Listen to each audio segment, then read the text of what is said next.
Hello, crafty folks. So today I wanted to go over with you the zigzag stitch. This is the stitch that I use most commonly for stretchy fabrics. And there's also certain areas where I use it when I am sewing on regular quilting cotton, if I'm going to have an exposed edge and I don't want it to unravel and things like that. So if you have a machine that does a zigzag stitch, it's important to know how and when to use it because it can come in pretty handy. So a zigzag stitch is exactly what it sounds like. It goes left to right, back and forth, sort of like that.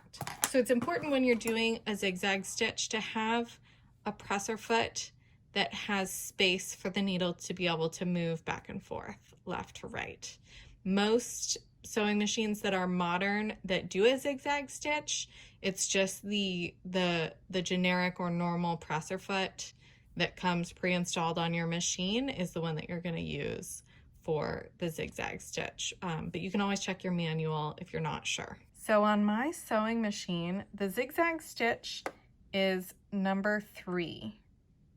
So I have it set here to number 3.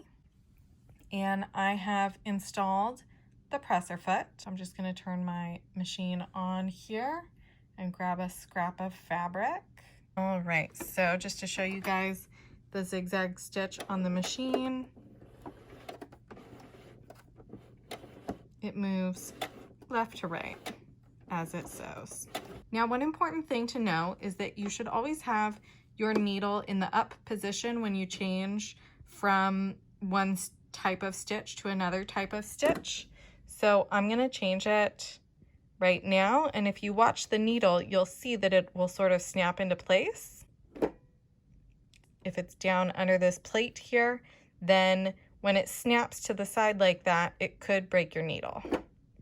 So you want to make sure that when you go from a straight stitch to a zigzag stitch or vice versa, that you have your needle in the up position. Now I've done these examples here to show you what a zigzag stitch looks like.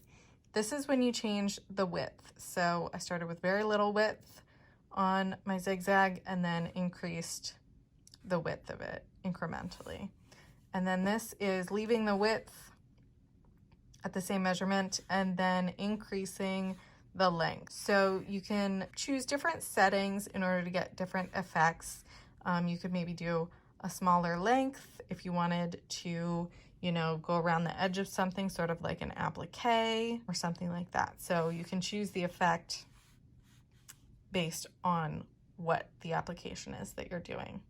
Another thing that you can use a zigzag stitch for is if you're joining two pieces of fabric and you want to join them at the very edge and you don't have basically any seam allowance, you can use a zigzag stitch in order to just catch the very edge of each piece of fabric. So that's another spot where it might be more economical to use a zigzag stitch rather than a straight stitch. So mostly I use the zigzag stitch when I am sewing knit fabrics. So I have made shirts and leggings and swimsuits, and all of them I was able to do using the zigzag stitch. If you are super new to sewing with knit fabrics, one trick is to put some tissue paper under your fabric to keep it from being pulled into the feed dogs down below. So if you find that your knit fabric keeps being pulled down into your sewing machine and getting stuck, then if you just put a single layer of tissue paper under your fabric as you feed it through, then once you're done, you can tear away the tissue paper, and it just helps to stabilize it a little bit so that it doesn't get pulled down into the feed dogs. So another spot where you might want to use a zigzag stitch is if you have these edges and they're not going to be encased in a lining or something like that, then you might want to just zigzag over the top of them right on the edge there to ensure that they don't fray. And that'll help make sure that the threads from your woven fabric are not going to begin to fray. If you do something like throw it in the washing machine or something like that. Another time when you might use a zigzag stitch is in mending. So maybe you put a patch onto an item of clothing and then you do a zigzag stitch around the patch. So it's really just up to you.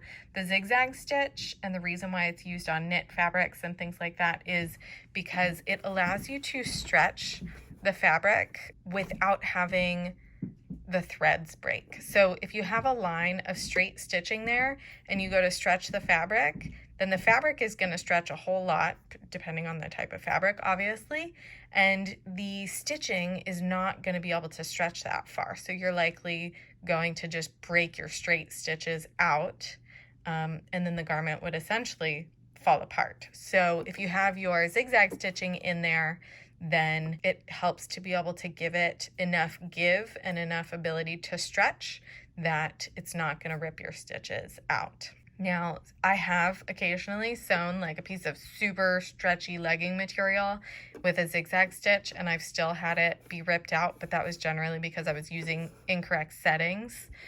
So, you know, maybe the length was too long and I needed to do more of a shorter length zigzag stitch. So it's always things that you can go back and fix generally.